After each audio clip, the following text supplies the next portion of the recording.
And the bloodshed continues in Westmoreland. The latest victim, 32-year-old Kareem James, a construction worker of Nassau, Bahamas, who was shot and killed on Darling Street this morning. Police reports are that about 7:30 a.m., James and another man were standing along Darling Street when a car drove up with men and started shooting in their direction. Both men were hit in the upper body. James died on the spot. The other man, who was standing with James, is in critical condition in hospital. Residents say they're concerned about the rising crime in their community. They say 3 persons have been shot, 2 fatally, in the area since last Sunday. Bishop O'Neill Russell of the Peace Management Initiative says James was involved in PMI outreach activities.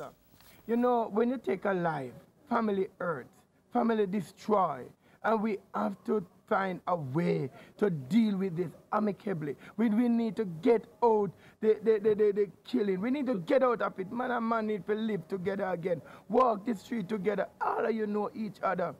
I'm appealing to you all. Stop this. Stop it now.